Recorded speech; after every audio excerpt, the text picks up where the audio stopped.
Salut tout le monde, c'est la Emiana et aujourd'hui on se retrouve pour une vidéo tuto spéciale essence sans odeur. Voilà, c'est un matériel que j'utilise énormément et qui je trouve est assez méconnu. C'est vrai que on en entend très peu parler dans la sphère coloriage et quand on en parle, enfin j'ai jamais vu vraiment de vrais tutos, d'explications, etc. sur ce matériel. Déjà je vais vous montrer à quoi ça ressemble pour ceux qui voient pas du tout de quoi je parle.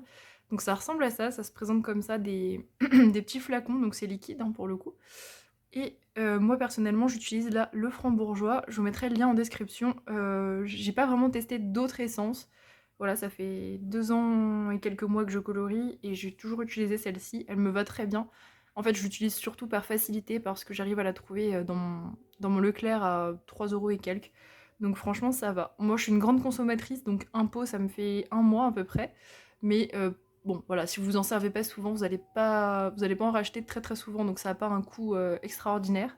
Donc voilà, il y a besoin de ce petit pot d'essence. Et moi personnellement, j'utilise des cotons-tiges pour l'essence, pour la dissiper, j'allais dire, l'étaler plutôt. Voilà, mais vous pouvez aussi utiliser des cotons de maquillage, ça fonctionne. Enfin voilà, tout ce qui... Peut-être des lingettes aussi, mais il faudrait pas qu'elles soient humides.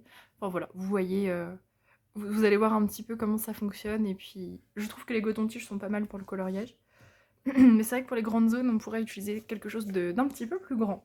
Voilà, alors du coup, je vais vous montrer un petit peu les différentes utilisations, en tout cas que moi j'en fais. Je prétends pas savoir tout de l'essence sans odeur, bien évidemment, mais en tout cas de ce que j'ai pu découvrir, entre guillemets, sur ce matériel. Euh, Déjà, donc, je vais vous parler un petit peu de sa réaction sur les différents papiers. Donc moi là j'ai essayé de vous trouver un coloriage où c'était un petit peu optimal, c'est-à-dire que le papier je sais qu'il réagit super bien à l'essence, ça c'est pour que vraiment pour le tuto ce soit parlant, mais il y a certains papiers qui réagissent beaucoup moins bien. Je pense particulièrement au papier Lomart. Le Lomart réagit assez mal avec l'essence, parce qu'en fait il va absorber le pigment du crayon. Quand vous allez mettre l'essence sans odeur, il va carrément effacer ce que vous faites. Voilà, donc il y a certains papiers où ça va faire ça. Là, on est sur l'édition polonaise du Mythomorphia. Hop, je vous montre. C'est l'édition polonaise. Et j'ai déjà fait donc toute la page de droite avec les petites pierres. Comme je vais vous montrer à gauche, tout à l'essence sans odeur. Donc je vais vous montrer un petit peu. Et rien ne s'est effacé parce que c'est vraiment... Voilà, je sais que ça va très bien sur le papier polonais. Après, c'est à vous de tester un petit peu. Dans tous les cas, il n'y a pas de risque majeur. Il y a juste sur certains papiers japonais, ça peut faire des taches, attention. Moi, c'était sur le Nelko Neko que ça me l'avait fait, donc certaines éditions japonaises, attention. Quand le papier est très très fin, voilà, attention. Sur le papier Amazon, ça tâche, mais la tâche finit par disparaître. Donc vous pouvez utiliser l'essence sans odeur sur le papier Amazon, il n'y a aucun problème. Juste ne paniquez pas si vous voyez qu'au verso ça fait une tache ou que si jamais l'essence se diffuse un petit peu. C'est normal et ça va partir au bout de quelques heures, faut être un petit peu patient. Plus le papier est épais, plus ça va sécher vite et moins ça fera de traces. Là, vous allez voir, on n'aura pas du tout de taches. Voilà, donc sinon c'est un matériel qui ne traverse pas, voilà, à part papier japonais parce que c'est très spécial. Mais sur tous les autres papiers, j'ai jamais eu de soucis. Quoi dire d'autre? Oui, le crayon. Pareil, le résultat va dépendre aussi du crayon avec lequel vous allez utiliser l'essence. Crayon ou autre matériel, parce que l'essence sans odeur n'est pas que pour le crayon. Elle va aussi fonctionner pardon, avec la peinture, le pastel à sec, le pastel à l'huile, le crayon aquarellable, ça je vais vous montrer, c'est pour ça que j'ai pas aquarellé mes arbres, c'est moche. Pour le coup, voilà, j'ai déjà fait la base sur le colo pour essayer de vous montrer un maximum de trucs. Voilà. Je pense que j'ai tout dit. Donc oui, sur le crayon de couleur, ça va dépendre beaucoup de la marque de vos crayons. Pour avoir testé quand même pas mal de crayons de couleur, je pense, dans mon loisir, on va dire, je trouve que l'essence fonctionne sur à peu près tous les crayons, sauf les Prisma. Voilà, les amateurs de Prisma, ça fait des réactions assez cheloues. L'essence sans odeur sur le Prisma, ça fait un peu de morceaux, ça crée un espèce de relief, ça fait de la pâte à modeler. C'est assez chiant à utiliser, vous pouvez quand même tester, ça se trouve vous aimerez. Moi je sais qu'il y a qu'avec les Prisma que j'aimais pas utiliser l'essence, ça me plaisait pas trop. Voilà, donc je vais vous montrer aujourd'hui, surtout avec les luminances. J'aurais pu utiliser les polychromos, c'est ce que je fais sur les 3/4 de mes colos. Mais aujourd'hui, j'ai choisi le luminance parce que bah, c'est simplement pour un choix de couleurs sur mon basilic et puis sur les rochers. Voilà, donc je vais vous montrer ça. Tac tac tac. On va commencer par la chose que j'utilise le plus, enfin la technique que j'utilise le plus avec l'essence, c'est la technique pour faire des dégradés un peu plus simples, enfin un peu, beaucoup plus simples. Donc là je vais vous montrer les cailloux et un petit bout du serpent pour juste que vous voyez deux couleurs différentes. Si jamais, comme les cailloux c'est très sombre, je vais vous montrer qu'on peut faire du clair et du sombre avec l'essence. Donc pour le dégradé foncé, ici j'ai fait une base de Inktense, c'est un Inktense gris pour les rochers, et je vais venir avec le luminance noir faire mes ombres. Donc j'aurais pu ne pas faire de base, ça dépend vraiment de ce que vous voulez. Si j'avais voulu les rochers un petit peu plus clairs, j'aurais pas fait de base, et je serais venue ombrer directement sur mes cailloux bah, qui seraient blancs, quoi, avec le blanc du papier. Voilà, la base n'a aucune importance, vous n'êtes pas obligé d'en faire. Là j'en ai fait seulement pour foncer en fait le truc. Donc là, ce que je fais avec mon luminance noire, c'est que je viens placer mes ombres. Donc là, avec Kerby Rosan, c'est assez facile parce que il place déjà les ombres. Donc là où il a fait des hachures, je viens passer mon luminance noire. J'esquive un petit peu les serpents, mais en réalité, on s'en fout un peu. Faut pas chipoter. Donc ça, c'est les rochers pour le coup. Imaginez le temps que ça vous aurait pris juste à les faire au crayon. Je vais vous montrer la méthode rapide. Je crois que pour la page de droite, j'ai mis genre 10 minutes. Un truc comme ça. Hop. Je vais bien prendre le temps de vous montrer. Moi je sais que les luminances ils réagissent très bien à l'essence sans odeur, vraiment. Les Brutfener aussi, les Poly aussi. Castle Art c'est pas mal. Franchement avec la plupart des crayons ça va très bien. Hop, bon, je vais pas tous les faire parce que ça va être un petit peu redondant pour vous. Ok, donc là vous voyez que j'appuie un peu plus là où je veux que ce soit très sombre et un peu moins après, comme un dégradé en fait. Sauf qu'il n'y a qu'une couleur, donc c'est un petit peu plus facile. Voilà. Donc là on a notre petite base, on va dire, de noir. Ensuite je vais venir prendre mon essence sans odeur, forcément.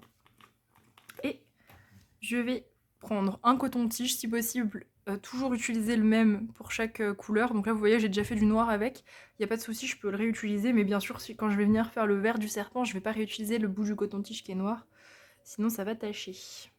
Je trempe le coton-tige à l'intérieur, mais faut vraiment n'hésitez pas à mettre de l'essence, hein. Ça risque rien. Et là je viens choper le pigment que j'ai mis et l'étaler. Donc là voilà, je viens étirer en fait ce que j'ai posé. Là je laisse une petite bordure claire pour le haut de mes pierres, pour laisser un petit peu de luminosité. Mais c'est pareil, ça dépend de ce que vous faites, vous n'êtes pas obligé. Et je viens faire partout pareil, on va dire, pour chaque petite pierre. J'étale mon pigment. Donc là c'est du noir, donc forcément on voit tout de suite que ça assombrit.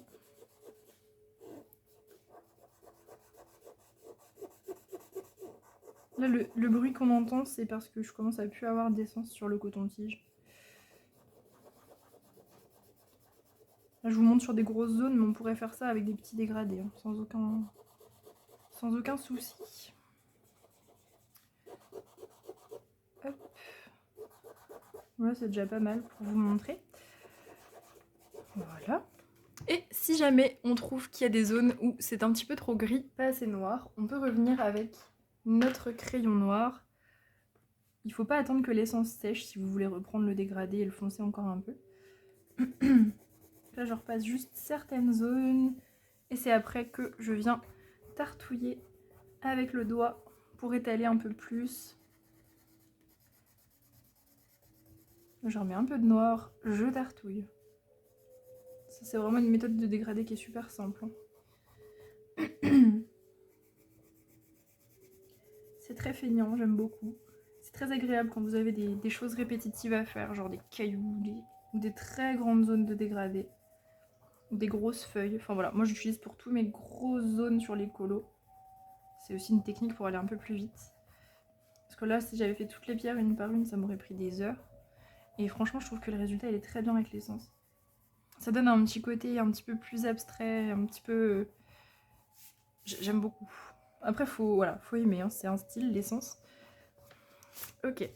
Donc là, on a des cailloux. Je vais vous montrer ensuite qu'on peut encore faire de la lumière sur nos cailloux. Vous pouvez revenir avec une couleur claire. Là, je prends du blanc. Je viens, hop, reprendre.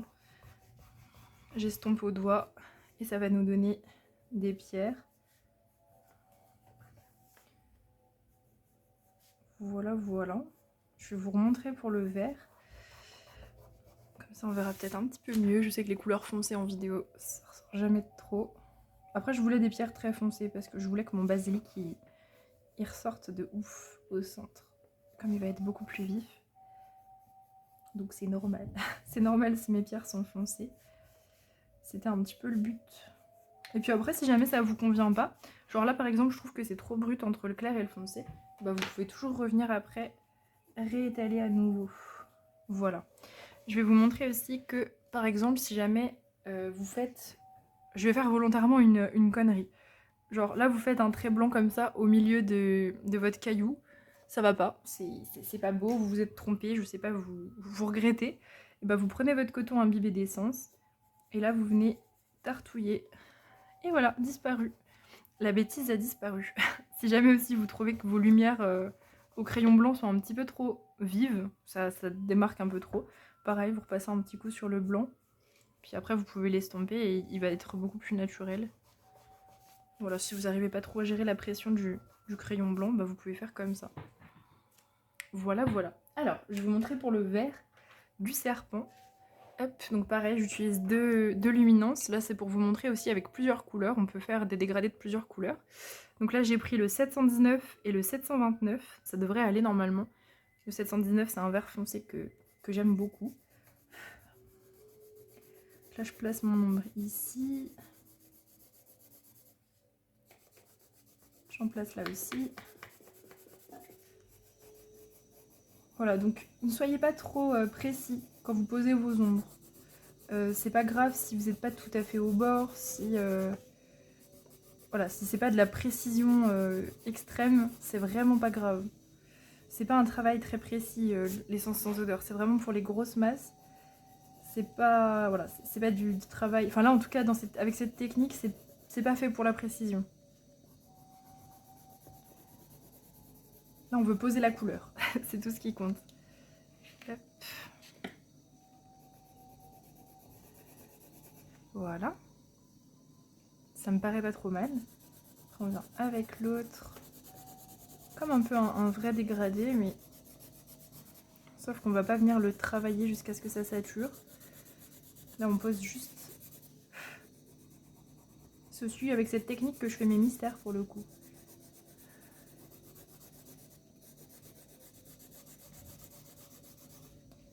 Hop, là, il y a des hachures de Kirby, donc... je fais pareil.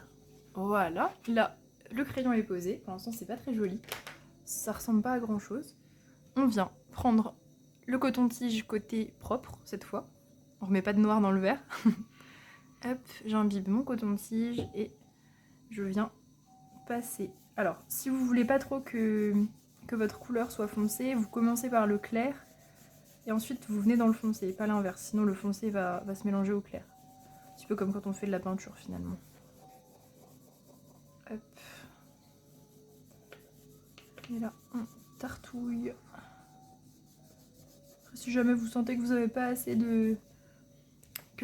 assez d'essence, vous pouvez bien sûr en remettre hein, pendant que vous êtes en train de...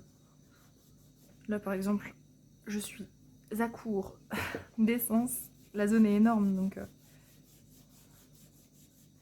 On peut tartouiller aussi à cette étape-là. Attention parce qu'en général, ça va en foutre un peu partout. Ça va dépendre aussi de l'illustration. Voilà. Donc là, on a notre truc qui est étalé et on peut venir avec notre couleur foncée, comme pour les cailloux, reprendre.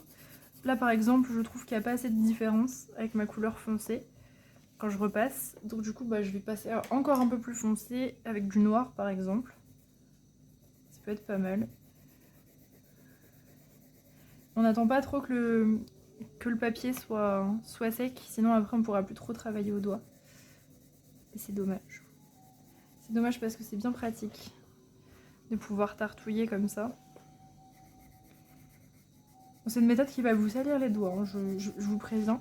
C'est pour ça que j'ai toujours les mains sales quand je colorie, c'est à cause de l'essence sans odeur.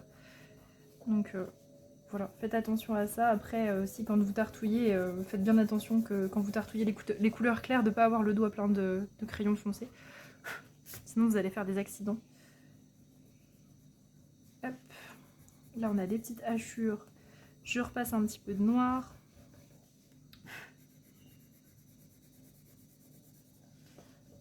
Hop. Voilà. Là on a une jolie petite zone du serpent. Et puis on peut bien sûr, comme pour les cailloux, venir faire une petite zone lumineuse.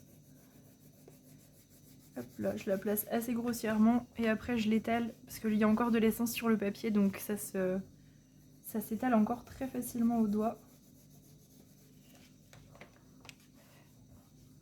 Alors certes, c'est pas le même rendu que ce qu'on aurait eu si on avait fait comment, vraiment un dégradé, genre on aurait fait noir, après vert foncé, après vert intermédiaire, vert clair, mais voilà, c'est un autre résultat. Après c'est selon ce que vous aimez aussi cette méthode. Moi je sais que j'aime beaucoup, ça fait partie de mon style depuis le temps que je l'utilise, mais j'ai conscience qu'il y a certaines... Enfin, vous avez certaines fois où on a plus envie de faire des dégradés travaillés, etc. Je trouve que ça c'est plus vraiment pour les grosses zones, les grosses créatures, les trucs très répétitifs, enfin voilà. Les trucs qui sont un peu chiants à faire en couche par couche, qu'on n'a pas forcément envie de passer 14 ans là-dessus. Voilà.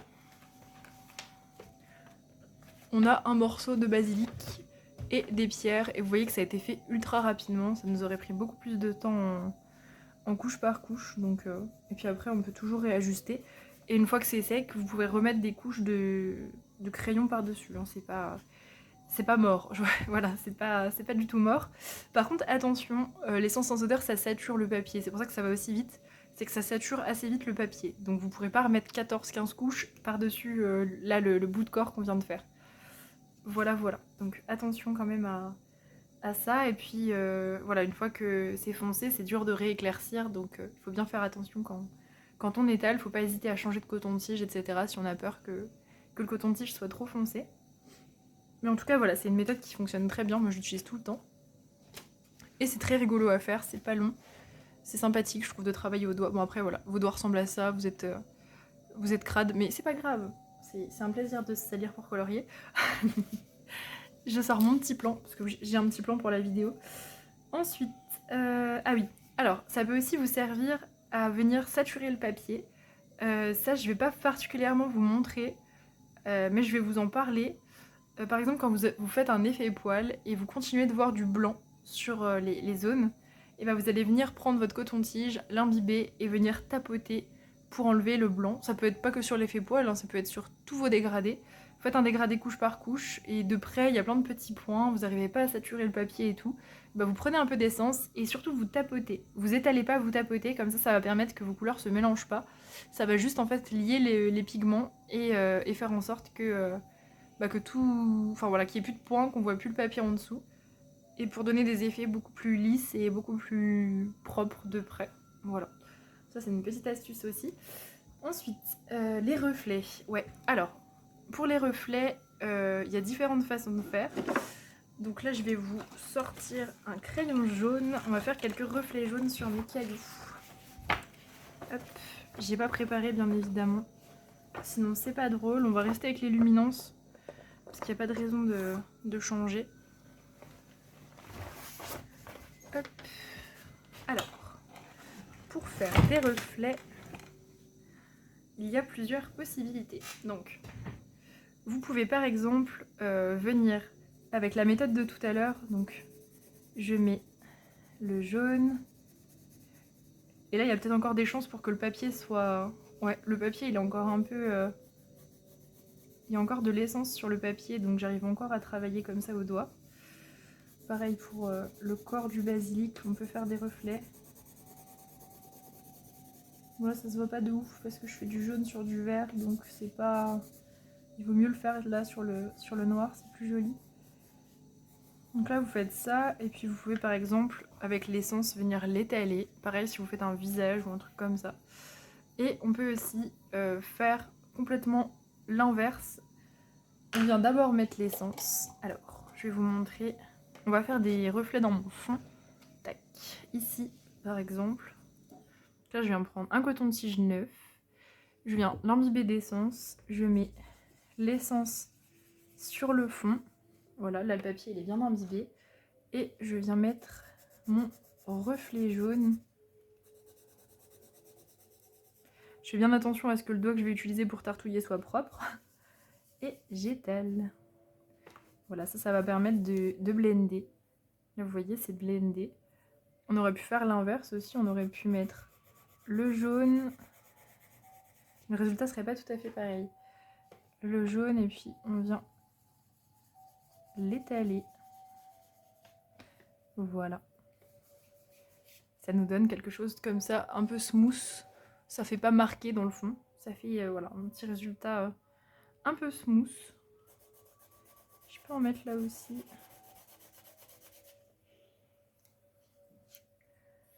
C'est sympathique. Je remets un petit peu d'essence. Je tartouille. Puis après, une fois que vous tartouillez, si vous trouvez que on a perdu trop de pigments, on peut en remettre. Tant que le papier est encore plein d'essence.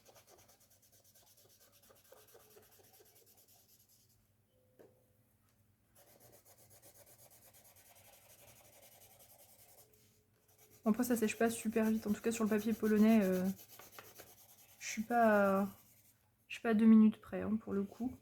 Mais sur certains papiers, vous verrez que ce sera un petit peu plus la course. Voilà. Ça donne quelque chose comme ça. Ça nous fait des reflets. Et ça, vous pouvez le faire sur n'importe quoi, hein, sur un visage, sur peu importe. Dans vos fonds, etc. Voilà, voilà. Ensuite, on peut s'en servir pour aquareller le crayon aquarellable, le néocolor, enfin tout ce qui s'aquarelle, voire le pastel à l'huile, le pastel sec, tout ce genre de matériaux. Donc là, on voit que j'ai fait 2 arbres que je n'ai pas aquarellés, c'est du Inktense, donc du crayon aquarellable. Je vais imbiber mon coton-tige. Hop, bon là je reprends le coton-tige noir, on s'en fout, c'est des couleurs foncées. Et à la place d'utiliser un pinceau et de l'eau, je vais venir utiliser l'essence sans odeur pour aquareller cette zone de crayon. Et pareil, hein, une fois qu'on commence à imbiber, on peut travailler au doigt. C'est exactement pareil. Comme ça, vous pouvez faire des bases de crayon de couleur. Et vous n'avez pas mis d'eau sur votre crayon aquarellable. Si vous n'aimez pas trop manipuler l'eau, l'essence sans odeur, c'est un petit peu plus simple. Parce qu'il n'y a pas vraiment de dosage en fait. Même si vous en mettez trop, ça va pas abîmer le papier, ça va pas faire de traversée, de gondolage, Voilà. Là, c'est vraiment l'avantage d'utiliser de l'essence sans odeur plutôt que de l'eau. Ça va être de sauvegarder le papier, notamment si vous êtes sur des papiers un peu pourris ou que vous avez vraiment du mal à gérer le dosage de l'eau. Voilà, ça nous donne quelque chose comme ça, sachant qu'ici j'avais aquarellé avec de l'eau. Et je vais vous montrer aussi ce qu'on peut faire avec. Donc là, vous voyez, je sais pas si vous le voyez bien, mais j'avais aquarellé cet arbre avec un pinceau et de l'eau. Et j'ai fait des traces avec mon crayon aquarellable. Donc ça peut arriver quand on gère pas très très bien notre aquarellage de crayon. Ça arrive. Donc là, du coup, ce que je vais faire, c'est que plutôt que de remettre une couche d'eau, je vais mettre un petit coup d'essence. Et je reviens tartouiller pour essayer d'effacer les bêtises. Et éviter de refaire gondoler mon papier, ou si jamais vous n'avez pas envie d'attendre que ça sèche. Moi, c'est mon cas. J'ai pas la foi d'attendre. Hop. Voilà, déjà, je vois presque plus la trace. Et puis, je viens tartouiller à nouveau pour lisser. Bon, là, c'est une base, on n'a pas d'ombre. C'est vraiment une base. Mais déjà, on n'a plus la trace de... On n'a plus les traces de pinceau comme il y avait. c'est devenu une base toute lisse. Et ça, vous pouvez le faire pour vos fonds. Je sais pas si vous faites des fonds à l'aquarelle ou au crayon aquarellable et que vous n'êtes pas très content de vous, que vous trouvez que c'est un petit peu... Enfin, que c'est pas lisse, etc. Bah, vous pouvez utiliser l'essence sans odeur. Vous allez voir, c'est plus simple que l'eau. Euh, voilà, c'est deux choses différentes. Ou si jamais vous travaillez sur un papier très fin, vous pouvez utiliser l'essence aussi. Ça fera pas gondoler le papier. Et je vous ai même pas montré, mais ça fait pas de taches. Il n'y a pas de souci là-dessus. Voilà, voilà. Et si ça fait des taches transparentes, attendez quelques heures, ça va sécher. Des fois, ça fait des taches transparentes au verso. C'est rien du tout, ça va sécher, vous inquiétez pas. Plus le papier est fin et plus il faudra d'heures pour que ça sèche. Donc sur le papier Amazon, ça peut mettre une nuit entière, mais ça va disparaître. Voilà, voilà. Je pense avoir tout dit pour ça. Ouais, bah écoutez, je pense que c'est tout pour mes petites astuces. Voilà, du coup, j'espère que bah, ça va vous donner envie d'utiliser l'essence sans odeur. Voilà, je pense avoir été... Enfin, avoir fait un petit peu le tour de ma façon de m'en servir. Après, bien sûr, si je redécouvre des méthodes et des techniques avec ce matériel, je vous le ferai partager. Mais en tout cas, voilà, ça permet vraiment de gagner du temps et de se concentrer sur ce qu'on aime faire dans le coloriage. Ça peut être pas mal si vous aimez pas faire certains grands trucs. Je sais que souvent, les grands dégradés font un petit peu peur. Et ben l'essence sans odeur, ça permet vraiment de faire en sorte que ce soit rapide, pas lassant et plus amusant. Je trouve que c'est plus sympa de faire des trucs comme ça où on tartouille, où on vient vraiment étaler quelque chose. Enfin, je trouve que c'est quand même un peu plus sympa que faire du couche par couche sur une créature de Kirby qui est énorme et de bousiller nos crayons. Ça permet voilà, aussi d'économiser les crayons, vraiment. Économiser à mort vos crayons de couleur. Ça peut aussi vous permettre de venir lisser et faire un travail un peu plus, comment dire, fini de près. Genre, on va avoir moins l'impression qu'il y a des zones blanches dans vos coloriages de près. C'est beaucoup plus lisse comme rendu avec l'essence sans odeur. Voilà, je vous ai même pas montré de près, mais vous voyez le serpent, y a pas de souci. Il y a une petite brillance aussi, c'est sympathique. J'aime bien l'effet de l'essence, c'est très joli. Voilà, ça peut aussi vous permettre de travailler quand même avec le matériel aquarellable, même si vous pensez que vous faites trop de traces et que vous aimeriez faire du plus lisse, bah ça va vous permettre de tout simplifier en fait finalement. C'est vraiment un truc qui simplifie la vie et c'est pas réservé aux débutants, ça c'est un truc que j'entends beaucoup, c'est pas vrai, c'est pas du tout réservé aux débutants. C'est un matériel qu'on a à disposition, donc autant s'en servir et on peut vraiment faire des effets très sympas avec ça. Voilà, en tout cas j'espère que cette vidéo vous a plu et n'hésitez pas à me dire en commentaire si vous allez tester l'essence sans odeur ou si vous êtes déjà des partisans de l'essence sans odeur. Je vous fais de gros bisous et on se retrouve très vite pour une prochaine vidéo. A plus!